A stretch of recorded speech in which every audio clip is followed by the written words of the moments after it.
Okay, try this again.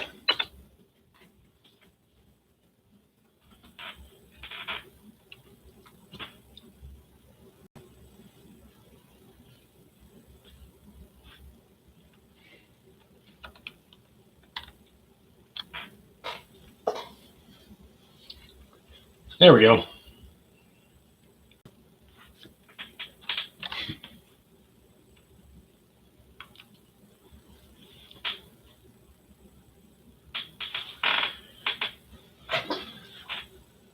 Hey, there we go. Sorry, guys. Oh, that was a massive fail to start. But now we're back now. All right. So real quick, as we're going to get started here, I want to kind of break into that opening topic there about is the Hemi the best American-made V8 today? First off, I want to hear you guys' thoughts. What do you think about it?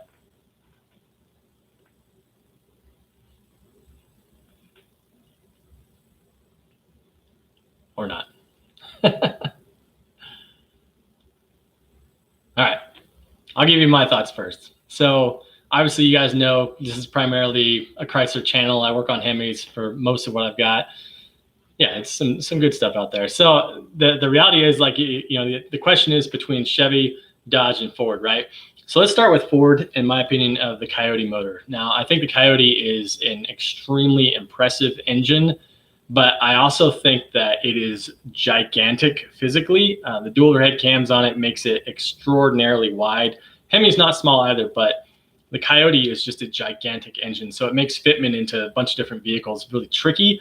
And you're starting with a smaller displacement of just a 5-liter on it. So the Coyote isn't really my favorite. Obviously, you can make tremendous power, but you can make good power with any V8 these days. So the Coyote is okay.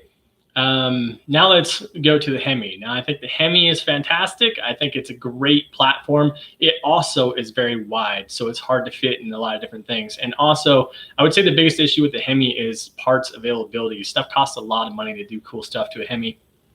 And even used Hemis and stuff, they're so expensive. It's hard to get into them. So I hate to say it, being as how this is a Hemi channel, but I still believe that the LS and the LT platforms are the best American-made V8 currently, just because of the availability of them. You can still get them super cheap, even though they have gone up recently, and of what they can handle. So they're pretty good. It's hard to beat them. But I do hate on people who just say LS the world.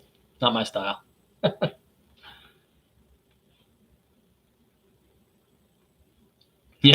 Yeah, 16 spark plugs is kind of difficult. It costs a fair bit of money every time you want to do a spark plug swap on them.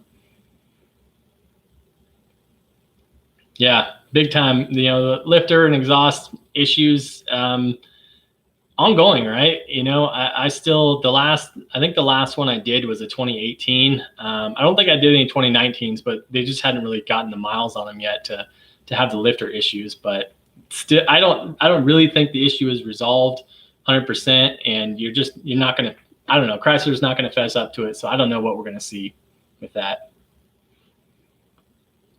Yeah, the exhaust manifold bolt issues, super common. Direct injection, I haven't heard too many of issues with the direct injection. I know the injectors are stupid expensive, so I wouldn't look forward to fixing them when they do break.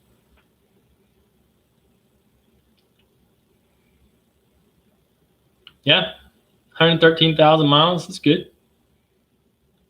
I've seen, and the thing is too, like, you see a lot of people that get upset about the lifter issue, and I get it, because it's a lot of money to have it fixed. But I've seen a lot of Hemis with 200,000+ miles on them, and they don't have that issue at all. So it's kind of weird. It only affects certain vehicles. I think climate has a lot to do with it. I think driving style has a lot to do with it. I think maintenance has a lot to do with it. The problem is everyone's looking for this like smoking gun of this is the problem. And I don't think there is one. I think it's a combination of a lot of different factors that really leads to it.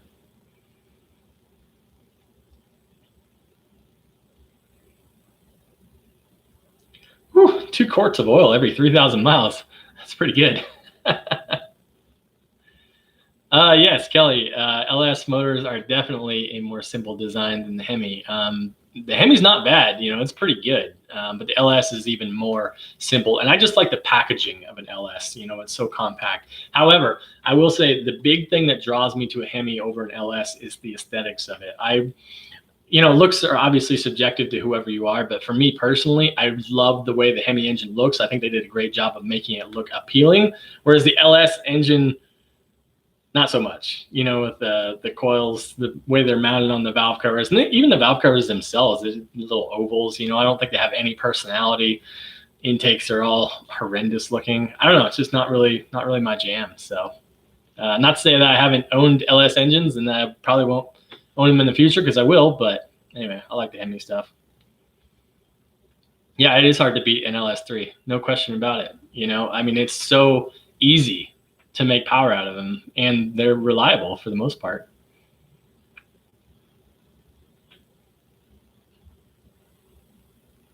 You know, I haven't tried any of the injectors from, what was that, Amazon? No, I haven't tried any of the injectors from Amazon before, so I'm not sure if they're any good or not. You know, working for the dealer for 11, 12 years, I'm a sucker for factory parts. I like factory parts. They work well and they last a long time. So you're going to pay a little bit more off the bat, but they work well. So I like to stick with that if possible. Usually the ones that bite you the most are like alternators and starters and stuff. If you buy those aftermarket, those are usually pretty junk. Yes, that is true.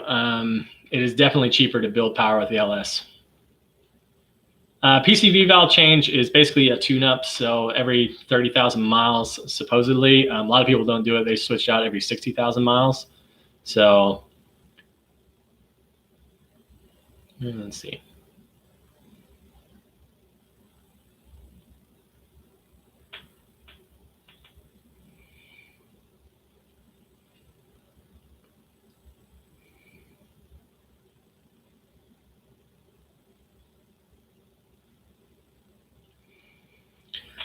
Bob, I'm not quite certain what you're asking there with the electric cutouts. I mean, I will say electric cutouts are stupid loud. Like if you do that and you know, get rid of the entire back half of the exhaust, they are crazy loud at that point. Not sure what you mean about the emissions problems though.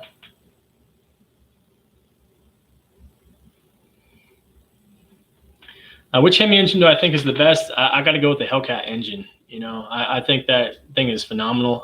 While this is kind of funny, I got to clarify this. I wouldn't personally own a Hellcat because you just get in trouble all the time with it, and you can't. I don't feel like you can use it very well on the street. For me, I love the 6.4 Scat Packs. I think they're awesome cars. In fact, the only car. So working at the dealer, we do things that are pre-delivery inspection or new vehicle prep, whatever you want to call it. Basically, brand new vehicles that we drive like 10 miles just to make sure everything's okay before it goes onto the lot. So I got a chance to drive a lot of new vehicles when I was working there over the years. The only vehicle I've ever been tempted to buy brand new from the factory was a 2016 Scat Pack Challenger with a 6.4 liter Hemi in it. And it was a manual, and that thing was incredible to drive. And I could have picked it up, I think, with my discount for like 32 grand or something like that. And honestly, I was really tempted on that one. That was an incredible car. So I like the 6.4s a lot. The Hellcats, though, I think are the best engine platform. They are phenomenal what they can do with that thing. Yeah, anything Mopar, the price goes up, no question about it. You know, and I'm kind of. I still get really good pricing from the dealer I worked for. They still like me there, so they give me really good pricing on parts. But when I see their list pricing, it blows me away. Some of that stuff is just insane. I mean, ouch. Yeah, so shorty headers will correct the stud breaking issue primarily because you're going to a shorter hardware anyway. So it doesn't have that length to where it'll break. And it's my belief that the primary reason why that's breaking anyway is that you have this gigantic cast manifold that's really thick, and it retains heat like crazy. And then you've got the aluminum cylinder head, so you have differing metals there. The expansion and contraction rates are completely different between the two. So you get 100,000 or 30,000 miles of that expanding and contracting, and it snaps those back bolts. I think once you go to the aftermarket headers with that real thin flange on there and you go to shorter hardware, I think you're golden after that.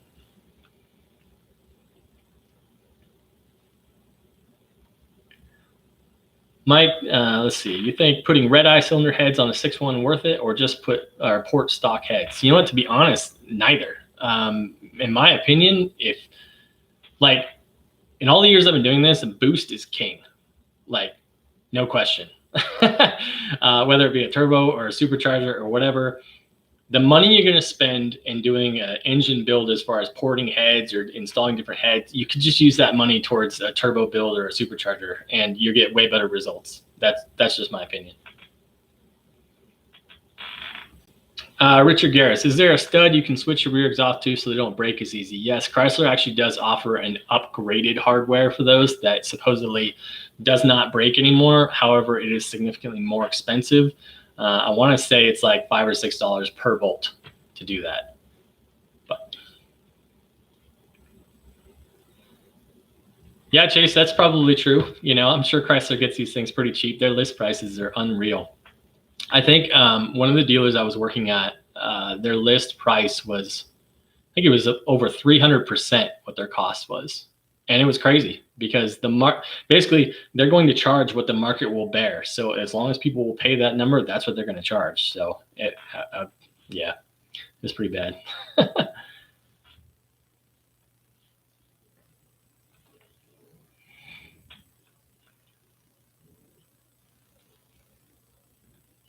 Yeah, the Hemi is not the best V8, and I'm a guy that likes Mopars. It's big and everything hurts price-wise. If the part prices comes down, then it will elevate. Absolutely agree. Absolutely agree. You know, it's a tough, you know, what's funny is on my C10 project, putting that 6.4 in there, I was like, oh man, I've got a full-size truck. This engine's going to slip in there, no problem. It'd be awesome. Until it wasn't the case. That engine's huge, and so fitting it in there has been quite the trick with the exhaust and everything else. So it's gigantic. And like you mentioned, parts pricing and aftermarket price. I think I priced out a used engine like 2 months ago, and one with 175,000 miles on it, they wanted $2,200 for it. I'm just like, that's ridiculous. What?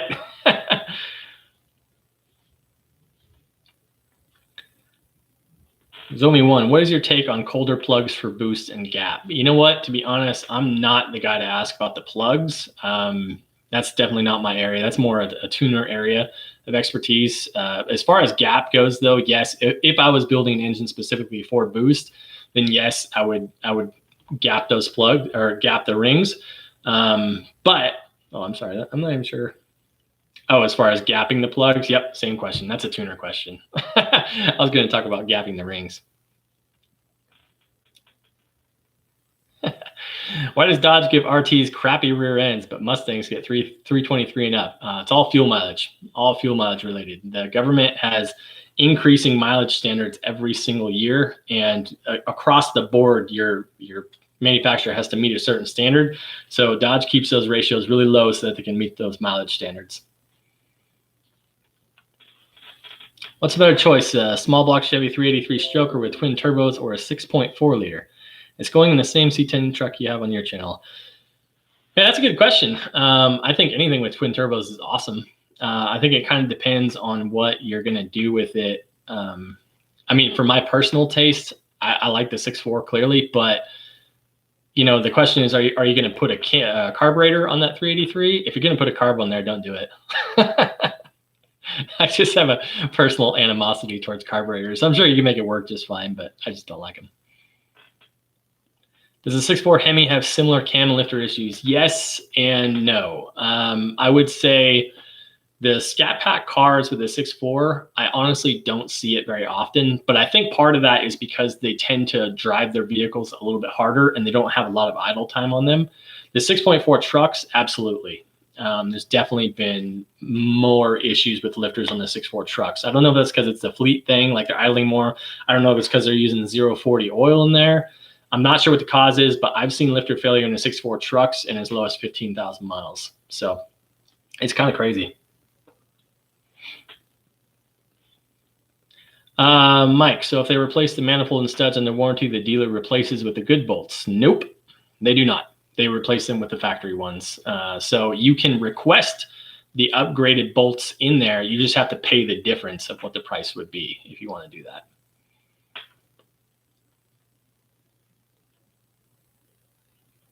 Bob Smith, my 5.7 has 80,000 miles.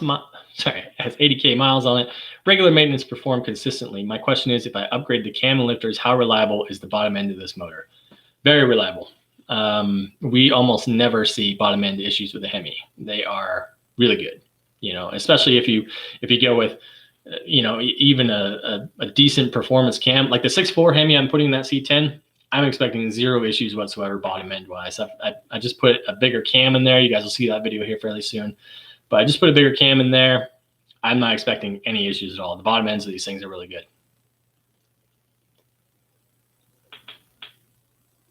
In your personal opinion, what's the best cam upgrade for a 5.7? Tough call. I'm not really the guy to answer that, unfortunately. I have random opinions on things I like, but the reality is I don't have a ton of dyno tuning or anything like that under my belt. So I haven't been able to test these cams back to back and see what kind of benefits they provide at what RPM, that kind of thing. I just went with the 6.4 cam, my 5.7, because I had read in a few areas that it was a decent boost in the mid-range and top end. And that was definitely the case. I have driven the Challenger from the build series, and it's definitely increased the mid-range and top end. I don't have any dyno numbers to back that up, but see the pants feel, it feels pretty good.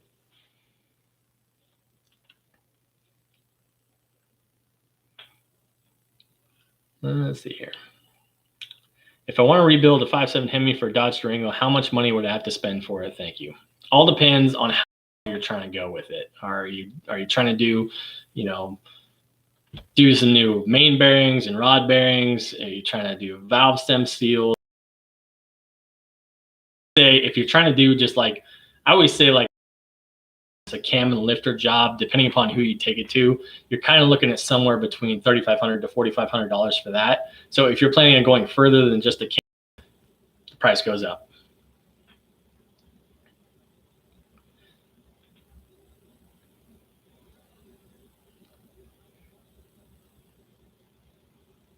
What do you think Hemis run better, supercharged or turbocharged? Honestly, a turbo is always going to beat a supercharger no matter what.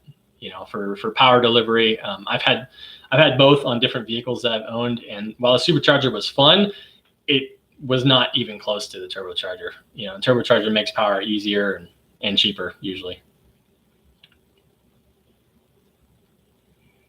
Yeah, see, there you go. If you go EFI and a 383, there you go. Yeah, much better.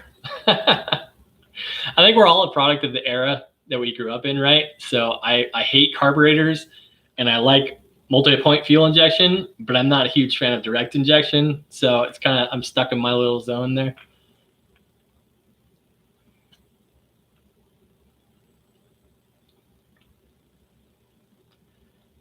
Yeah, I'd have to agree. The 1500 5.7 has been around for a long time, and we got that thing absolutely dialed. I like it because it is just super reliable. It's you just drive it, and honestly, it's pretty good for towing for most things that you're going to tow. The 6.4 and the 2500, it's nice. It makes good power and everything, but yeah, it just seems like there's a couple more issues. Plus, it has the EGR cooler on the 6.4s in the trucks, so I don't really like that there.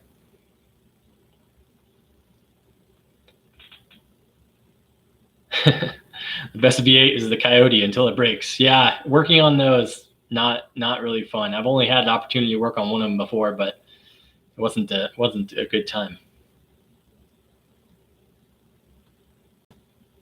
Mike says, I've only run Mopar oil filters. Are there any other filters out there that are decent? Mobil 1, for example. I'm sure there are, but again, I'm a factory guy. I like to stick with factory stuff. I think it works just fine, especially for an oil filter. There's no need to go crazy with the oil filters, so I just stick with the factory stuff.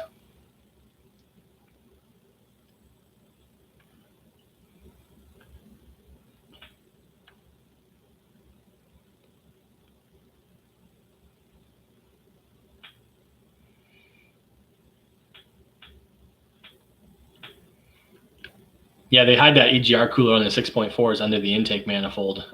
It's just one extra thing to go wrong on the 6. Horrible.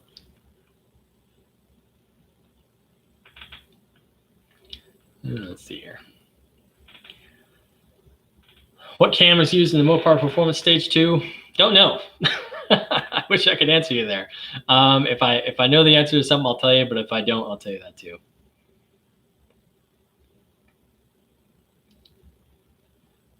Jason Baldwin says 2014 Pursuit Charger 5.7 with 126K on it, 15,700 engine hours, and 9,800 idle hours. No issues so far.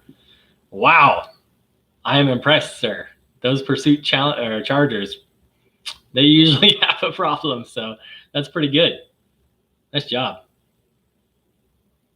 You know what's funny about this? So working at a dealer, we drive a lot of cop cars. We do. And you would think it would be kind of fun, but actually it's the most frustrating thing in the world because everyone drives exactly the speed limit around you and they like pen you in almost because everyone's afraid to go fast because they don't realize that you're just a tech, you're not a cop.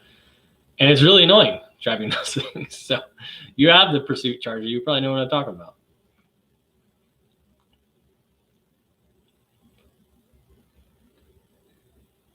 LS and Hemi are really close in design, but pound for pound, the LSLT is better money-wise. Yep, that is true. You know, I would like to say it's different, but it's not. And you look at stuff like look at the channels like Sloppy Mechanics, Matt there. You know, look at the things he does with leftover parts. You know, and it's all kind of just for numbers' sake. He just wants to show you what you can do. It's not like he's saying these are reliable and going to last forever. But look at what he's doing. He's using used head gaskets, used head bolts, like all that stuff, slaps it together, makes 1,000 horsepower. Can't go wrong. The Ford 6.2 liter V8, don't have any experience with those at all, so I don't know.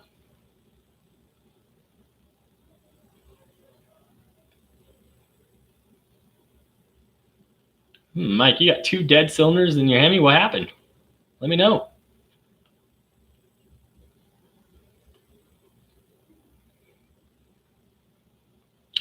Let's see. I have the 2025-7 in my Ram with the auto stop feature. Will it hurt if I keep it turned off? No, it will not. That is just yet another emissions thing, a mileage standard thing. That's it. Totally fine. What's the best performance cam I can install in a 6.1 Hemi 2006 engine? Can't tell you. Sorry. I don't have a ton of experience with the aftermarket cams there. Carl Roach says, what's next for the C10? I am so glad you asked. You guys are about to get pummeled with C10 content. We have 2 more Challenger videos that are coming out. And then after that, it's going to be pretty much all C10 content after that. I hope you guys are into it. I hope you're going to like that. We're getting the truck ready for Rocky Mountain Race Week. I don't know if you guys saw the post, but I did get in, got a ticket for it, and now I have to actually finish the truck. So I'm a little freaked out by that, but I'm going to do my best to try to get it done. I've been working. I was hard at it all day today, cranking away on it. So hopefully you guys like what's coming up in the future, but it's basically going to be all C10 content.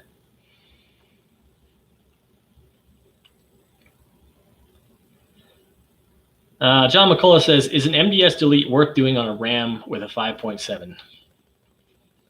I don't think so, to be honest. You know, everyone's so worried about the lifter issues, but honestly, like I said, there's so many factors that go into it as far as idle time, which is one of the worst, and then poor maintenance is another one. But honestly, the MDS system, if you just let it do its thing, I think it works just fine. I don't think it contributes per se to a lifter problem. So unless it's something that you specifically want gone, I would just leave it, because the cost to actually get rid of it is pretty high. I mean, you got to pull the heads anyway to change the lifters out to standard lifters, get rid of the MDS solenoids, put the plugs in there, put a tuner on there to fix it. So it's a lot of money involved. So if it's not really bothering you that much, just leave it be.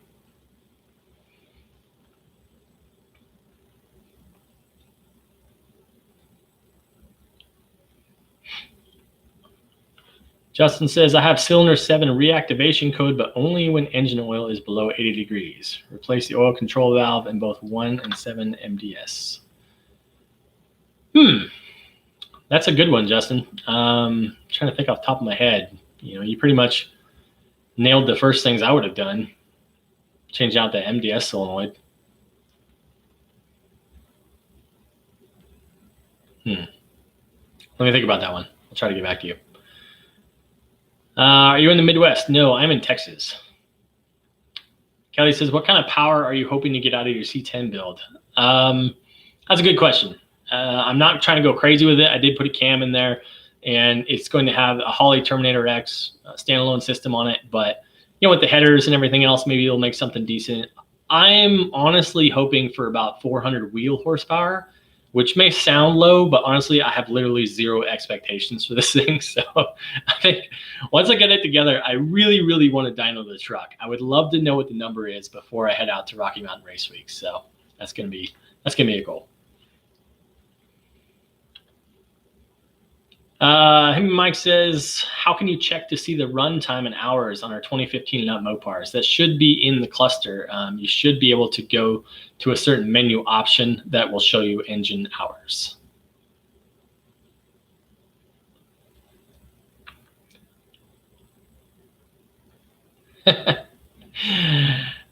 MR, I'm not actually currently taking on any customer work right now. I'm basically completely slammed working on my own truck at this point.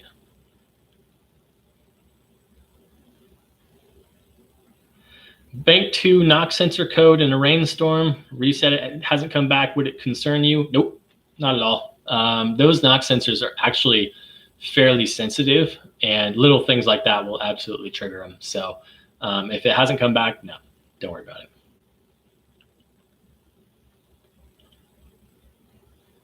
Yeah, Chase, honestly, two quarts every 3,000 miles seems like a lot. I would be concerned about that. I mean, if you went through a quart every 5,000 miles, probably.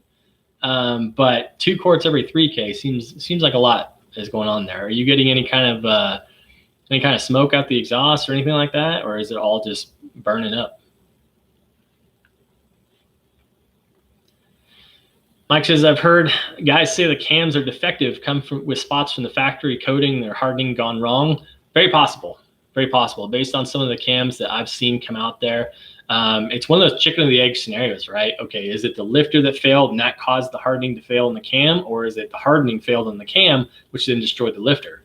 I mean, honestly, the point is kind of moot because the end result is the same. But yes, very possible. I've heard that. I've seen that as well.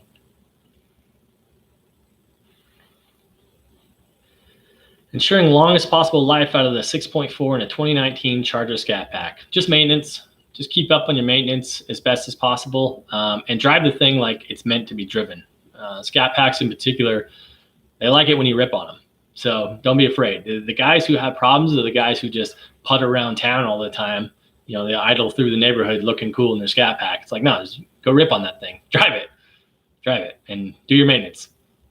And don't wait for the oil change light to come on. Just do it at a set mileage interval. Thoughts on a 2012 Jeep Grand Cherokee Overland with a 5.7 Hemi? Any known issues to watch out for? I would say the only thing on a 2012 would be the water pump. Those things went bad constantly in those things. But other than the water pump, it's a really solid setup. I wouldn't have any problems picking one of those up. God, that's crazy that it hasn't gotten any worse. Just burning oil. All right. I wonder if you got some valve stem seals that are bad.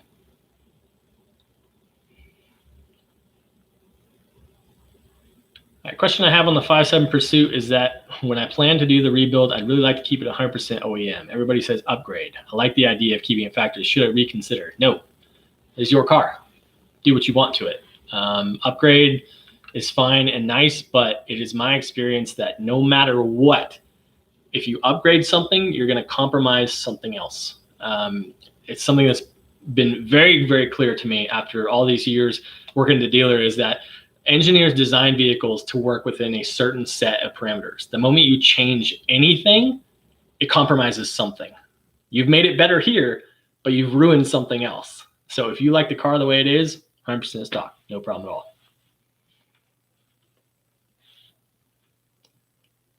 How reliable is the 2010 NAG 1 transmission? They are fantastic. I really like the NAG transmission. I don't know if I've mentioned it before, but transmissions was my primary specialty at the dealer. I was a trans tech forever. And the nags are great. They do need maintenance every 30,000 miles. You want to go ahead and do a trans service on them, drop the pan, replace the filter, but it's an extremely simple procedure on the nag transmission. It's definitely something you can do yourself, no problem. The only tricky part is refilling the nag trans to the proper fluid level can be very tricky. Generally, it's 4 quarts or thereabout, but anyway. The only thing about the nag transmission, the one issue that nag transmissions have is that they have speed sensor failures. And the problem is that the speed sensors are built into the whole electrical housing that's bolted to the top of the valve body itself. So when those go bad, you have to drop the valve body out to replace this electrical piece that costs like $1,000. But honestly, mechanically, they're pretty dang solid. Yeah, don't baby it. No.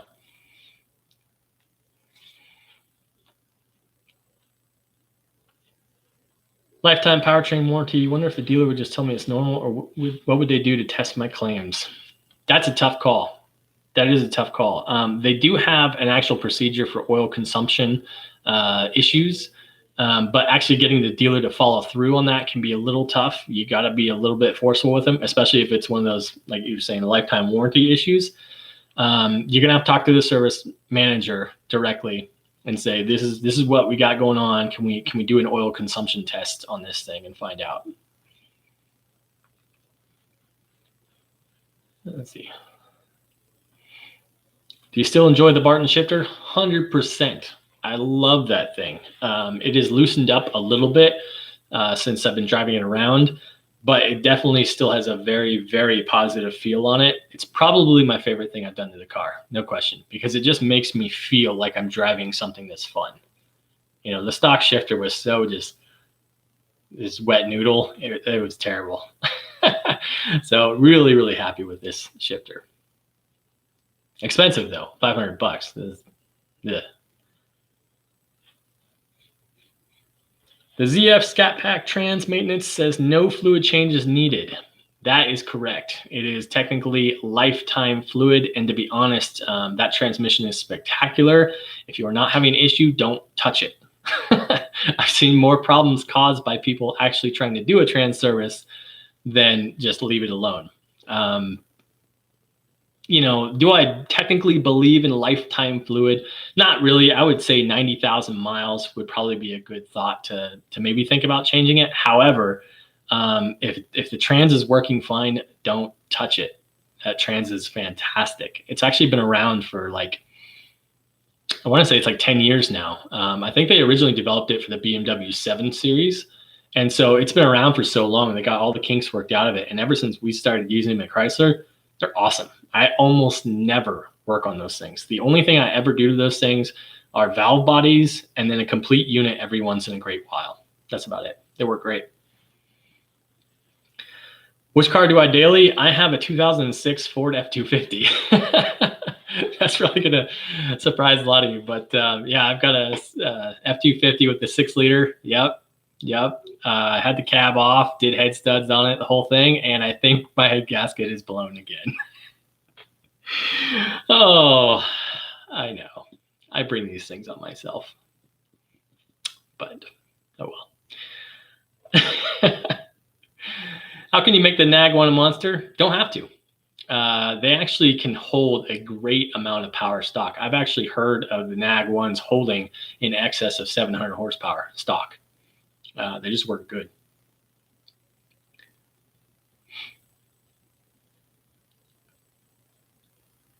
Sadly, no, MR. I don't know anyone who can do the kind of work that I do. That we moved here, and then like 6 months after we moved here, the pandemic hit. So I haven't really had a chance to really kind of network around at all.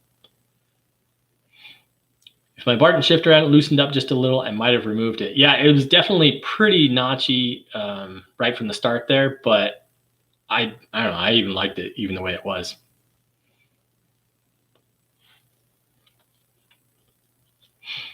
Would a P0455 evap cause a slight hiccup misfire purge valve? Maybe. That's a maybe. Potential. I'm 50-50 on that. It might. Yes, it is a Ford. I know. I like the Ford truck though, because the crew cab is so much bigger than the Dodge version, right? And the Dodge is, you got to pay this Dodge tax on those trucks. Everyone thinks this Cummins is the greatest thing on the planet. It's not. It's just another engine. But they're like, oh, it's so good. So the prices for comparative years were so high for Dodges that I was like, oh, let's get a Ford. And then now look what happens.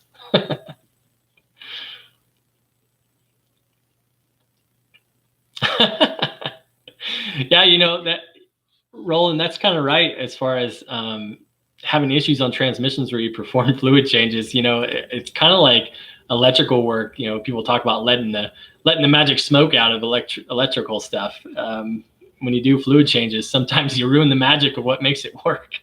Actually, that is a real thing too, because I've had vehicles where they have a slipping transmission in them, and the vehicle still kind of works, but then you do a trans service on it and then it just doesn't move at all.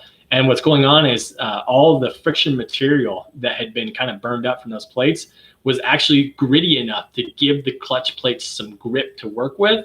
So when you flush all that stuff out, they don't have that anymore, and then it just slips and you're done completely. So it's kind of funny. Yeah. Yeah, it is a good thing I own a hoist with the Ford. I know it is one of the least reliable Ford pickups, but I really like the truck. When it works right, it works great. I love it. And I've got a tuner on there. It's deleted and stuff. So, and it looks awesome. I love the way the truck looks. It's got a 4-inch lift, 35s on there. I don't even think I've really shown it on the channel, but it's got, I like the truck, and it's nice to drive. The transmission works fantastic, and it's a nice tight truck too. Like, somebody took really good care of it. I've got almost 200K on it now, but it's in really nice shape. The engine though, gosh, for that engine.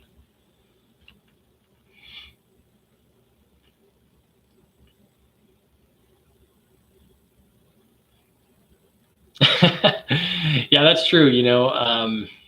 I do put off working on my own vehicles quite a bit. Yep. I think that's my wife's sign there. I don't know if you guys noticed my pink llama too. Llamas crack me up. They just make me laugh. So I have llama photos. Thoughts on a 6.4 intake on a 5.7? Makes a big difference down low and mid range. Why not do it from the factory? Give us a better chance. Yeah, I would agree with you there, and that's because of the short runner valve, long runner valve changeover that they can do with that intake manifold. Yeah, it works really well. And the reason why they don't put it on the 5.7s is because they have to give you a reason to upgrade to the 6.4. They got to show you, hey, you spend a little bit more money, you could have this. Works even better. Love to hear your input on the problematic electric power steering. Are we talking on the 1500 here? I suspect you are. If so, yes, that is a huge issue. And I think it was an incredibly stupid decision to go to the electronic steering like that, because you can't order any individual components for that rack. It is one unit. And I can't remember what the price is now, $1,500, $2,000, something crazy like that. I don't know what was so wrong with a regular power steering pump and fluid in a regular rack. Like, that seemed to work for quite a long time. But I think yet again, it was just one of those mileage things. They were like, oh, we can pick up a percentage point of mileage if we go to electric power steering. And it was just terrible. Yeah.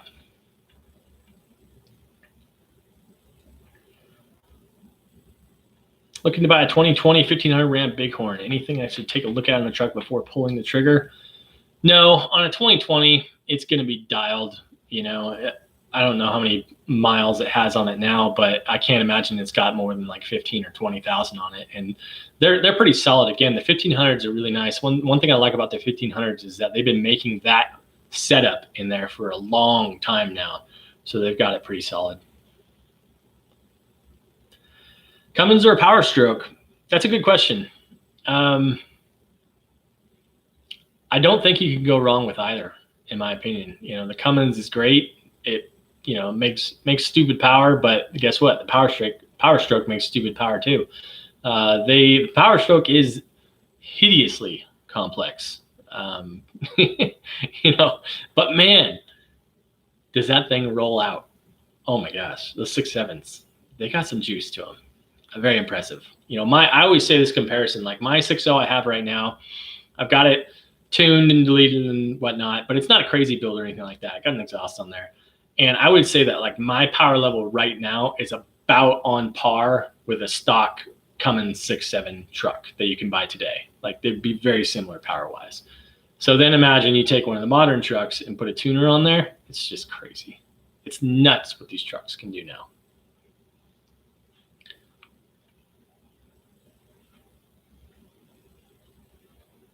Yeah. Imara, I agree. It's hard to find a decent tech these days. I think one of the problems I've seen in my industry in particular is that guys will come in and they will learn just enough to do the job that they're doing, and then they stop learning. And that's their level. They just stay there for like 20 years. And it boggles my brain. I don't understand it.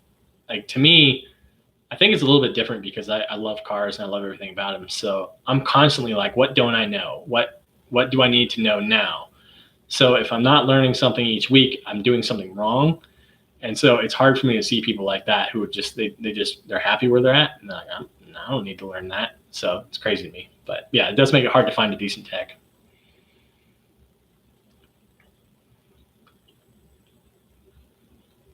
Add a Speed Dog shift knob to your Barton, it will feel even better. I've not even seen those before. I'll have to take a look at that. I like the way that Barton one looks though, the black with the white lettering on it. Ooh, it's nice. Richard Holdner dyno tested all the intake manifolds. 6.1 SRT8 produced the most power. Now that is interesting. I have not seen that video yet, but I know exactly what manifold you're talking about, the aluminum one. I find that very interesting. I think because it just has incredibly long runners. Like that thing is like probably a good 10 inches high. So the runners are so long, that's probably why it makes decent power. Interesting.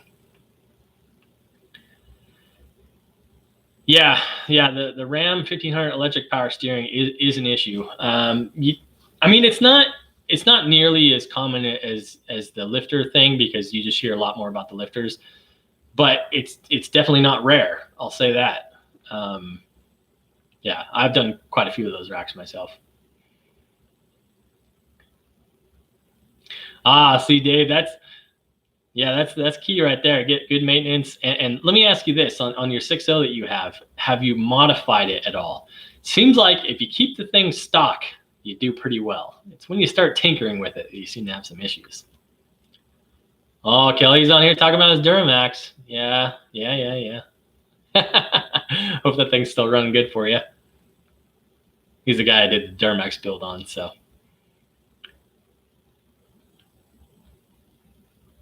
Yeah, you know what's interesting, Mike? The injectors on pretty much all the diesels now look very, very similar to each other. I almost wonder if they're coming out of the same factory because they have a very, very similar style to them. So that's something something we are seeing a lot more in the industry now, is that companies are finding out that it's a lot cheaper if they all go in on a build or an order together with these outside suppliers.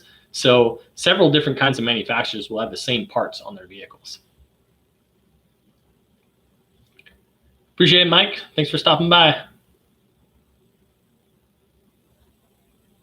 Yeah, I agree with you. I think the Hemi heads are definitely better. And I think that's kind of the leg up that they have over the LS system. That's why you can make such great power on stock bottom end, all that kind of stuff. However, the price is what's killing them right now.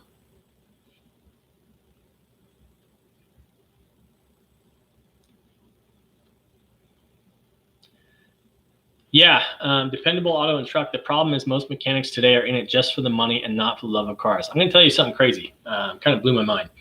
So being a mechanic is not a glamorous job, believe it or not. It is definitely one of the more menial type of jobs you can have. You end up, you got busted knuckles all the time. I'm always cutting my head on things, I mean, you're covered in grease all the time. It's not looked on kindly by most people that you're a mechanic. I don't know. It's kind of funny. But anyway, the point what I'm trying to get to here is that, like, why would you do this job if you're not into it? Like, if you're not into cars, why are you working on cars? That seems to be an incredibly poor life choice. Like, I do it because I love cars, and it's all interesting to me. I would say 85% of mechanics I've worked with throughout my career have zero interest in cars. None. And they just, it's like something they just fell into, and then they just kept doing it because that's what they did. And I'm just like, what are you doing with your life? You don't want to be here. You don't want to work on these cars. Why are you here? Anyway, it's just strange to me. I don't understand it.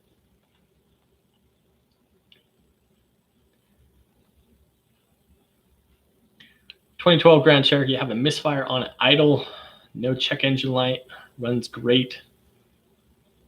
That's a tough one without a code on there. Generally, if you have one of the higher end scanners, they can actually watch for misfires using a misfire monitor. And even though it's not setting a light, you can still watch to see if there's a misfire happening, to see which cylinder it's happening on. And that'll at least give you a direction to go. Potentially, you could be looking at even just a spark plug issue if the spark plugs are older or worn out, something like that. For whatever reason, the Hemis, even though they have dual spark plugs, if even one of the two in that cylinder is having trouble, it'll give you those slight misfire issues. So maybe somewhere to start. Stock. See, that's the key on the 6.0. Don't touch it.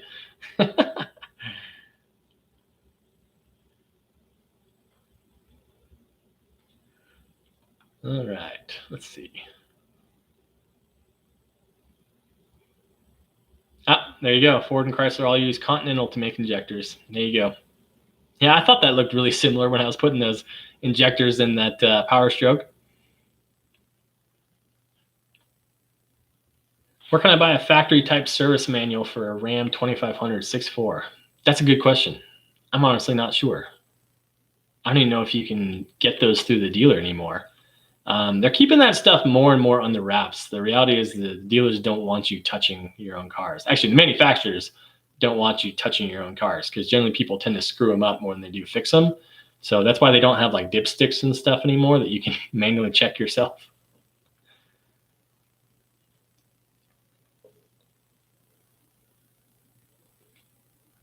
Yeah, right there it says you pay a premium for work on a Hemi. For example, a set of long tube headers for a 5.7 is $800 on the cheap end, while a nice set of ceramic coated long tubes for an LS is $500.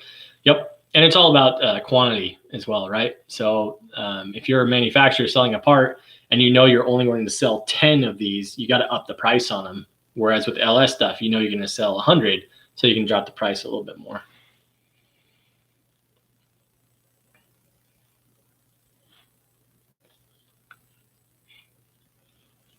So you're trying to do a delete on your EGR valve.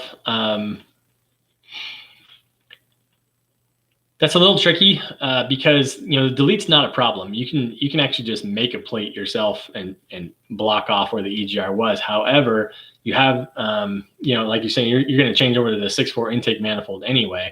Actually, I don't think you can do that. You have a 2006 charger. I don't think you can swap to the 6.4 intake because it has the different heads on it, and the intake manifold will not bolt up. It's a different intake pattern. Yeah, the necessary investment for tools makes it tough for young people to get started, no question. And honestly, the big issue that happens too is that you get these guys coming in and they go on the tool trucks and just indentured servitude themselves to the tool trucks. The tool trucks make it easy. They're like, oh yeah, we'll get you all set up with an account. And you're like, oh, $50 a week, I can do that. But then you start running up the numbers, and now you're paying $150 a week, and you're paying that to 4 different tool truck companies. It's a nasty business. You got to keep your head straight when you're getting into it. It's a tough one.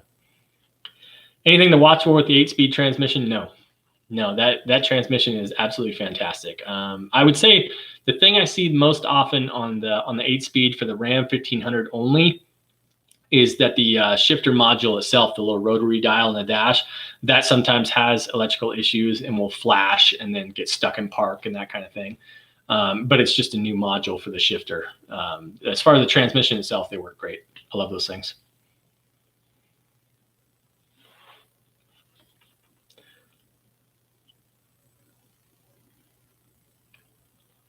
I have not seen the Edelbrock intake manifold, but I am sure that it costs a significant amount of money. anything Edelbrock has a big price tag on it. What are my thoughts on the EPA? Don't get me started on the EPA. I'm not political in any way, shape, or form.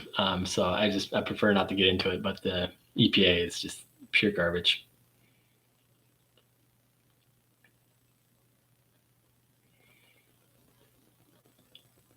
I've never, let's see, have you tried the shorty wires on the 5.7 Hemi where rather than going to the other side, it goes directly into the same plug? No, I have not. I didn't even know that was a thing. Interesting.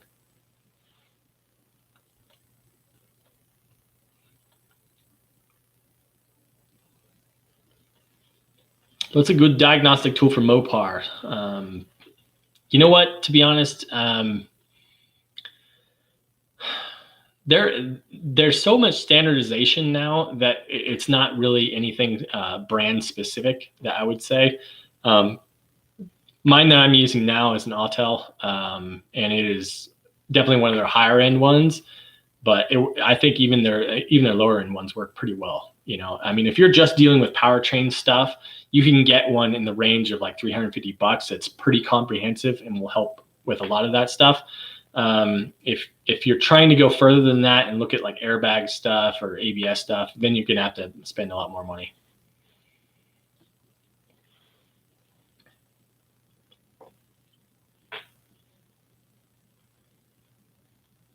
You have to pay a premium for necessary tools to work daily and quickly in an independent shop. It's true. You know, you're under the gun, you know, right from the start, right from the word go. You gotta get those tools so you can get it going. And it is tough. And honestly, the mechanic profession too is difficult because you don't make very much money when you first get into it. Guaranteed, the first 2 years, you're just learning. That's all you're doing is learning. So you're not making money, I'll tell you that much. So that's definitely a deterrent. I think they need to fix that system if they want to get more people into the industry. Mechanic industry is hurting right now. Young guys do not want to come be mechanics. And so there's huge holes right now. If you've ever wanted to like get into the industry, now's the time because they're looking for anybody who's willing and able. But again, it's not glamorous. You got to spend the money on tools. Only do it if it's something that you're really into.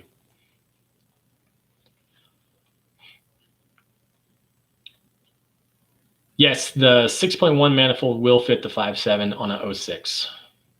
The Diablo tuner, I have not installed that yet. So I want to, I'm going to try that. I think tomorrow, actually, I'm going to put that on. Yeah, that's true, Mike. You know, the EPA does make it impossible to have a reliable vehicle. You know, I'll give you a great example of that. The EcoDiesel, which I apologize in advance if any of you have an EcoDiesel, because I think that's the worst engine ever made. I hate that thing with a true passion, but we have had nothing but problems with that engine. But 90% of those are emissions-based problems. They all happen because of the emissions controls that are on that vehicle. So they actually stopped making it for like a year and a half while they tried to figure out what the heck was going on. Guess what? They started remaking it again, and now it has yet another EGR cooler on it. It has 2 of them now. Like, that's going to make it better. I don't know what their thinking is, but I hate that engine with a passion. Would you say that the new 2021 Durango RT is a good vehicle to buy for the family on the reliability side? Absolutely. 100%. Yeah, that's great. That's a great vehicle. I like those.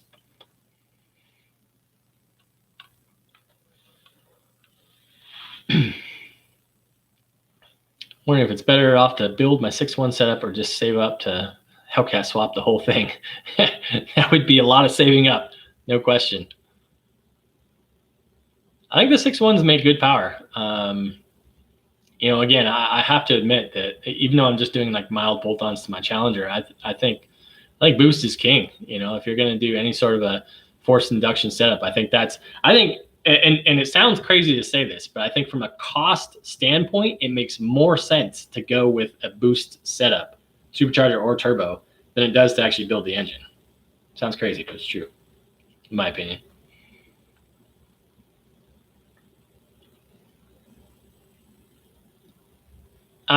If you delete your EGR, will your engine have problems? So you will have a check engine light, and it also will run funny unless you actually put a tuner on there to turn the EGR system off.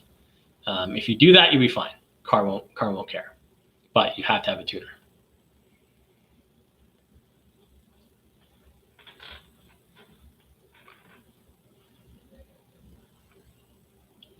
Input on the Sonax pressure booster connector to boost pressure on Bumo.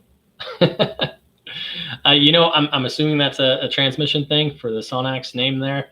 I haven't seen that before or heard anything about it, so I don't know anything about that pressure booster. I'm not a huge fan of pressure boosters to begin with. I think that's, you know, that's old tech. You can do it. There's a lot better ways to handle that kind of thing these days.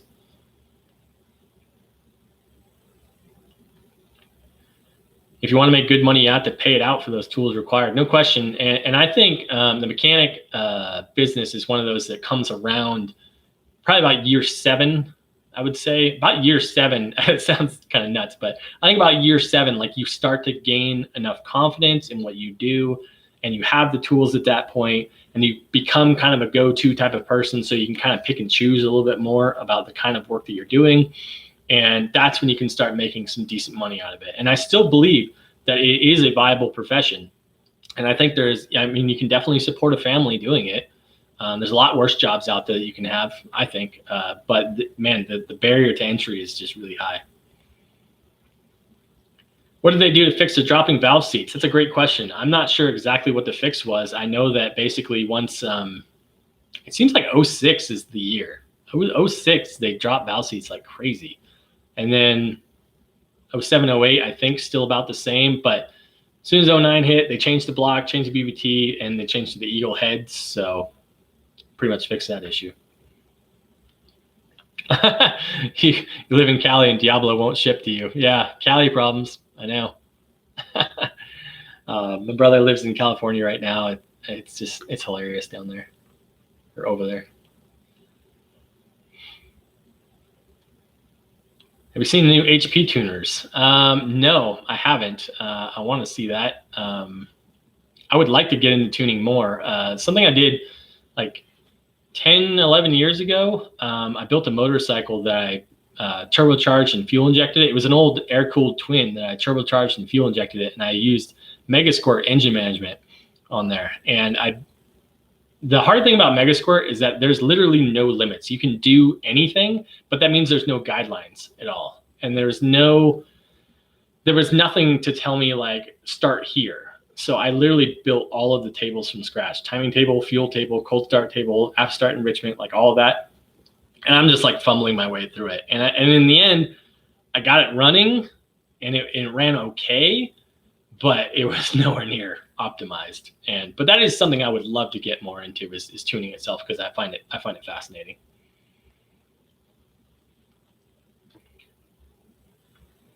Best upgrade for the NAG transmission? That's a good question. I don't really think it needs to be upgraded. As I mentioned, you can put like 600 plus horsepower through a stock NAG, and it takes it. So I like the NAG. Bobzilla says, do you have a small business? Asking since you have a shop, how'd you get to that point? So the shop that I have right now is a culmination of what I've been working for the past like 5 years. It's actually why we moved to Texas, so that I could purchase enough land to build a shop and actually work on my own stuff. And the whole goal was to do this whole YouTube thing. Problem is, I'm essentially funding the entire channel myself right now. And so, we're just trying to get things rolling, but we're going to see how long we can keep this train rolling. That's kind of what it comes down to. We sold our house in Oregon. We came down here. I was able to build a shop here, and so far it's been enough to help take care of my family while I'm trying to make this channel thing work. I'm doing like odd jobs on the side, or I was doing odd jobs on the side for people to help, bridge the gap. But for right now, I'm just kind of stuck into the C10 project. So we'll see how it turns out. Let's see here.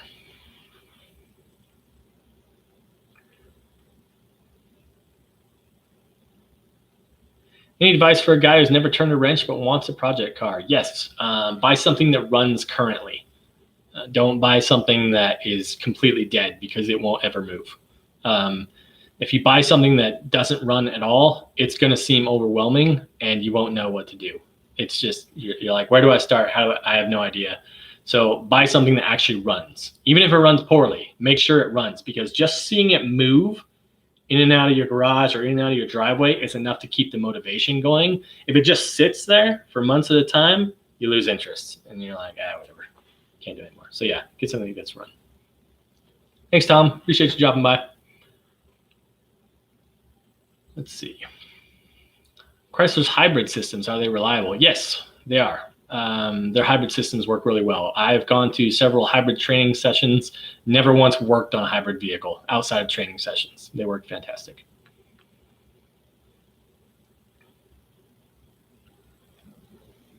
Mike, I haven't tried the Edge Pulsar piggyback ECUs. Never tried them. all hybrids are junk. Yeah, eventually they are.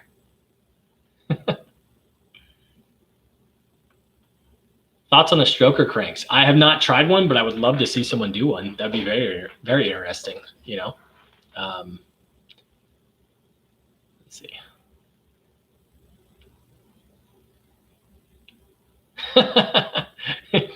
Been through 3 motors with the valve seat issue. Yeah, what's funny though is that I still like the 06. I still about the 06. They're very simple, I think usually, like, if I can get, I've got another 06 block out in the shop right now that I'm going to use for something at some point. I feel like if you just get a set of reman heads and slap them on there, you're golden. Like they have almost no other problems, including lifters. They don't really have a lifter problem. So.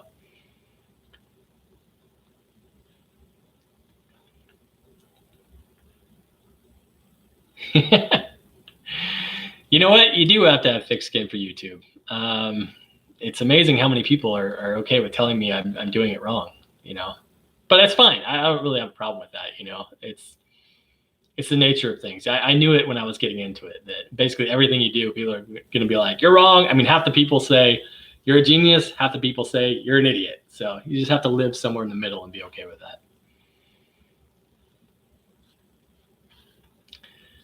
So why does everyone say delete your MDS? Because there is a lot of misinformation out there that the MDS system is causing your lifter failure and it's about to explode at any moment. So you should get rid of it. Don't worry about it. It's fine. It costs way too much money to actually delete the MDS system.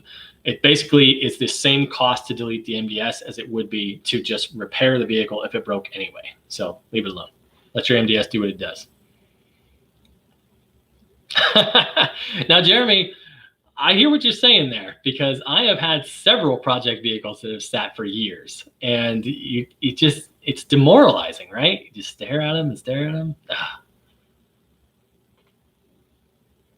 Thanks, Zomi1. I appreciate that.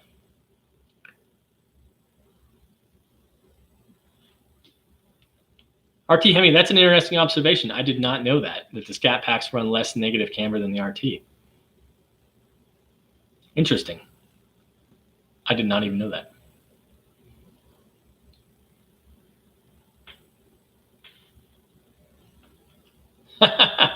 Jeremy, I have seen that issue as well with the hybrids. Robzilla Garage says, if you were looking to race a car, say your Challenger, would you build it or buy a Scat Pack Hellcat faster car, and why? Depends on what your goals are, right? For me personally, I would probably build the Challenger that I have, because, I mean, there's a lot of people with just tons and tons of money out there who are always going to have a faster car than you. What's important to you? Is it the actual time, or is it that you built it to get it there, right? Like for me, that's what I enjoy. I enjoy actually working on the car and whatever mods I do to it, I can see an improvement, or I don't, or I know, okay, that was the wrong direction because it went the other way. But that to me is more fun than actually running a crazy number. That's why I don't have like super, super high horsepower builds, because it's such big money getting into that. And I can't play that game. I don't have that kind of money. But also, I just like seeing improvements done when you work on your own stuff. So me personally, I would just build the 5.7. I think it works great. What's your opinion on running nitrous to a stock 6.4 with a 100 shot? It should handle it. I don't think it would have any problems with that. You know, the bottom end would be fine for that. I miss the old 4.7. That makes one of us. I had a 4.7 in a 2003 Ram 1500, and I got it like stupid cheap because it had a blown head gasket in it. So I went through the whole thing, did head gaskets, new timing chains and all that stuff, and I was like, oh yeah, this thing's a V8, you know? That thing was so gutless. Oh, but you're right. Very defendable. Goes a long ways. No question.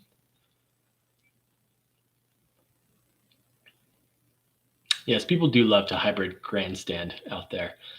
I came from a place in Oregon called Bend. It was Central Oregon, and it's become a very, very popular place for Californians to move into. And basically, like, this is crazy, but it's true. A lot of people from California will move to Bend and they will still work in California. So they will fly down to California and work for like 3 days and then come up to Bend for the other 4 days of the week.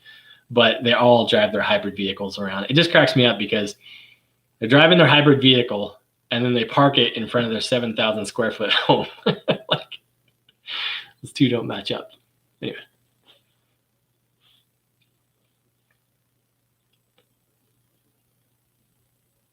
Here we go. This is a good one. I have a 2018 5.7. Is it worth getting a stroker kit if you're going to put a supercharger, or is it better just to go supercharger?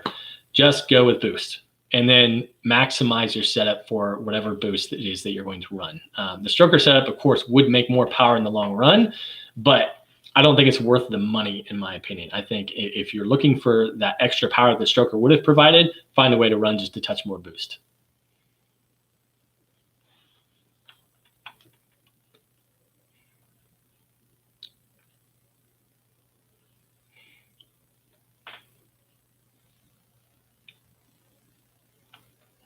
Ooh, that's going to be a fun little car. 2,000 pounds. Sheesh. Which 5-speed is that? Is that a T5? And I don't think the 6.4 Hemi is a forged piston. I'd probably have to double check that, but I don't think it is. Tom, good question. He says, when shifting in tow haul mode, does it change a lot of things in the transmission? And what will happen if you forget to turn it on while hauling? This is a great question because it doesn't technically change anything in the transmission. It only affects shift strategy is what it does. So what it tells the transmission to do, but it changes a lot of things. And absolutely, I would say, make sure you're using tow haul mode when you are hauling anything around. The big thing is with the transmissions in Dodges is that the most common thing I see with the 68 RFE, which is what comes in most of the bigger trucks, is overdrive gets burned up because they're not using their tow haul mode. The overdrive clutches are kind of weak, and when you drive it in not tow haul mode when you're hauling, it burns those things up quick. And as soon as they like slip, it's pretty much over at that point. They just start to spin, and then it's toast. And the trans has to come completely apart to fix that. So definitely use tow haul mode if you're hauling. Chrysler seems to be putting the 3.6 V6 in everything. Is it any good? Yes, it is. The Pentastar is a great engine. I would like to do more videos on the Pentastar itself. I need to actually find someone local who has one that I could just showcase a few things on it. It's a good engine. Had a couple of issues in certain model years, but I mean, overall, it makes really, really good power for a V6. Not amazing fuel mileage wise. You'd think the fuel mileage savings over a Hemi would be a lot better, but still, I think it's a good engine. And like you say, they put it in everything, and that's actually key because when you do that, you figure out what any of your problems are, and then they solve them. So I like it when they do that.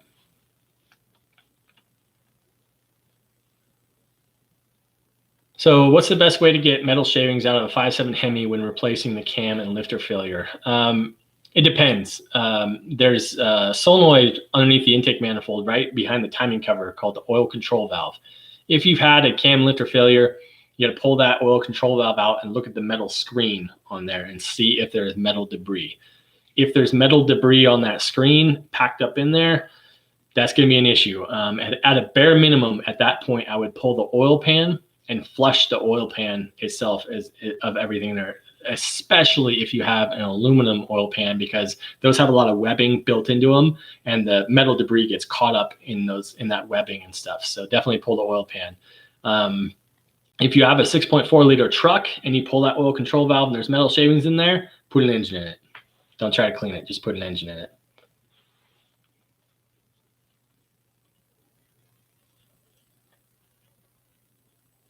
Propane injection. Whew, that's interesting. You know, I worked with a tech one time who was into propane injection. He had it on a Ford Focus, I think it was, and he was getting just insane mileage with that thing. I've never tried it because I don't care. it's not my wheelhouse, but I imagine it would work. He had all sorts of like complicated electronics making it work though. I get what you're saying though, with gas being so expensive.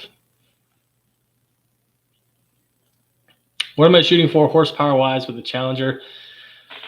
Man, I don't even know really. You know, it's got the headers on there. It's got the cam, air intake. It's got that catback exhaust on there. I don't think it would make anything crazy. If it made 325 to the wheels, I think I'd be pretty excited with that. And that might be reaching a little bit. I don't know. That's what I'm hoping for. T5, very nice. Can you run nitrous with E85? No idea. I'm sure you can somehow, but I've never done it. Have you ever changed the oil pan on the Durango 5.7 without lowering the subframe? I'm trying to remember.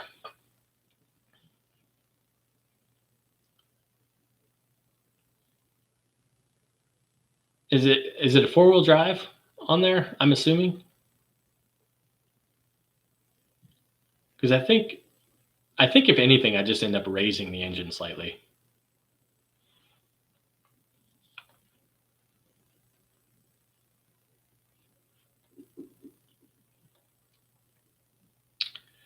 As far as tuning on the Challenger, I am basically just going to be installing a can tune from the Diablo Sport tuner. Now, the tuner that I bought does have the capability to be custom tuned. However, I do not have that capability. I'm trying to find a place here locally that will be able to do that. Diablo Sport did say that Texas Speed and Performance is a dealer for them, that they can do that kind of thing. I actually live like 20 minutes away from Texas Speed and Performance, but I imagine there's a pretty good price tag that comes with that too. So I don't know. I'm just going to stick with this can tune for right now. And then we'll see what happens with it. We'll see if it's like, if it acts funny or if it definitely needs to be tuned better.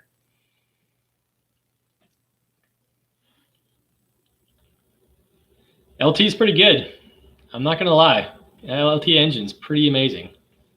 You know, I'm not sure what the aftermarket parts pricing is on those. Like, have they been out for long enough now that you can get them for a decent price? I don't know. You guys have to tell me.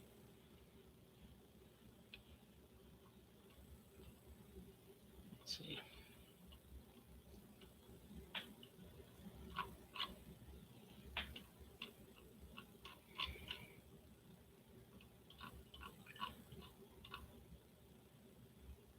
Dual drive. Okay.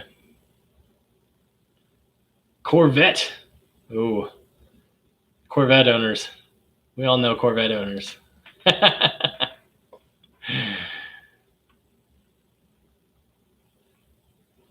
Nice. So two-wheel drive, yeah. You should be able to get that oil pan out of there. I'm trying to remember, like, what year is it too? It's the newer generation, right? Like a 2011 and up, I'm gonna say.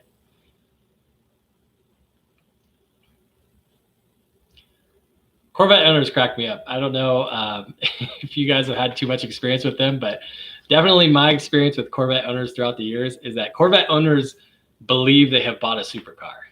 Like that's their thing. They're like, this is a supercar, and you're like, it's not. It's a Corvette. It's American made. You know, it's a nice car. I like Corvettes a lot, actually. I think they're good cars, but it's not a supercar.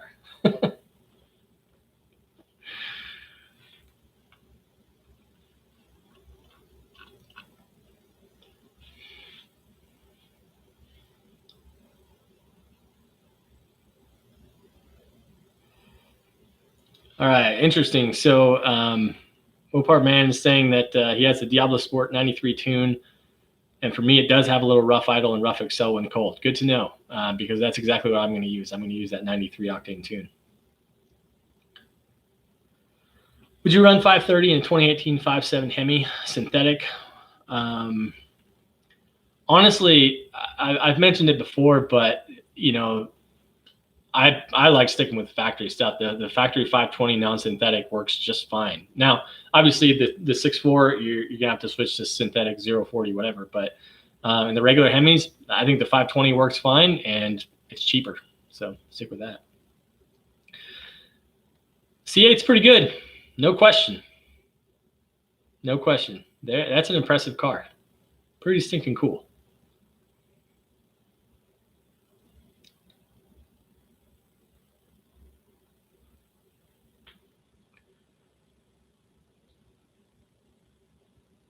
Yeah, on the 08 Challenger, that's we have a tool at the dealer that basically bridges across the engine bay and has like legs on it, so you can actually just like run a hook down and raise the engine up a couple inches whenever you need to do oil pans. So that's what we always do.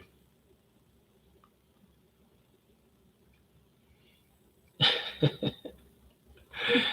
a Corvette troll here. It's pretty good. I don't know. I do like a Corvette. I think they're cool. I mean, everyone's on that C5 train right now. You see that out there in the old YouTube land? Like everyone and their mom is getting a C5, turning into a drift beater.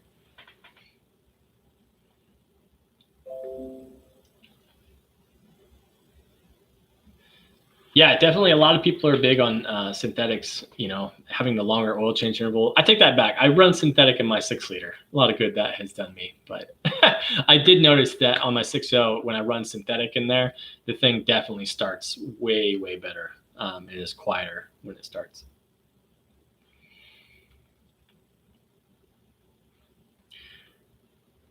Thinking of removing the radiator and fan assembly and hopefully could go forward instead of raising the engine. Yeah, I guess if you're doing it at home, that's probably the smarter way to go. Then I keep thinking of things and having a hoist and being under the vehicle, and I'm just like, man, I would just throw a screw jack under there and raise it up, but you don't really have that option.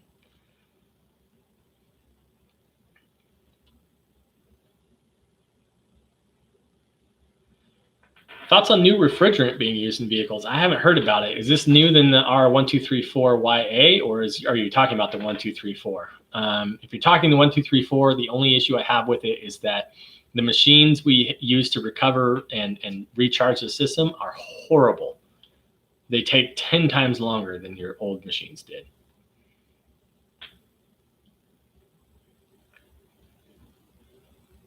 Yeah. Shame they got rid of the manual transmission. But here, that's another interesting point I just want to touch on real quick here is that manual transmissions, people are like, oh, why don't they put a manual in it? They don't put a manual in it because people don't buy them. That's the simple truth of it. You know, it costs a lot of money to R&D a new transmission and build it up for the power levels that they make. And every time they do, people just don't buy them. So like, forget it. Why even bother? So that's kind of what it comes down to now. Yeah, 1234. Yeah, that stuff. I don't think there's any problems with the refrigerant itself. It's been fine in my opinion, but the machines are just horrific. Yes, NAG 1 is good. I like the NAG. Works great.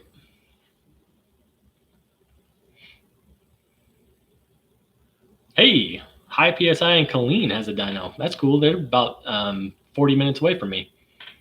I'm going to have to check that out. Thanks, Bob.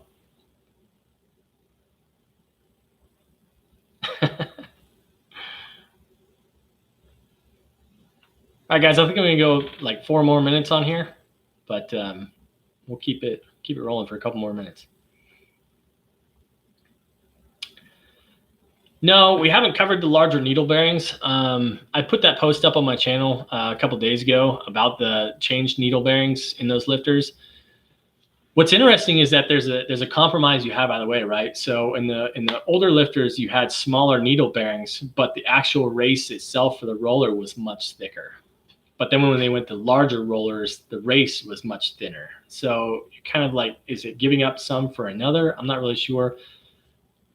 I can't really say that it fixed anything saying that. I mean, I feel like we did just as many lifter jobs after they went to the updated style as before. So I almost feel like that was a Chrysler engineer guessing and saying, let's give this a try and see what happens. I don't know.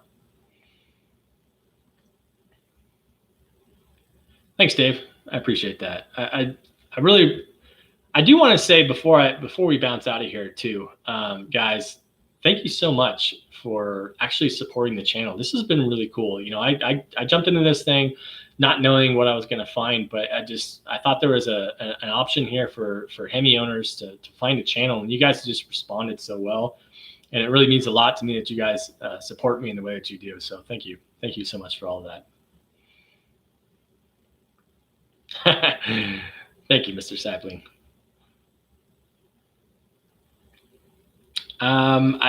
Consensus seems to be 2016 was the first year of the newer style lifters. Oh, Kelly, you know he does. You know he's got the whole outfit. Mopar, no car. No question. All right, guys. I think we're going to close out here. This has been awesome. You guys did so good.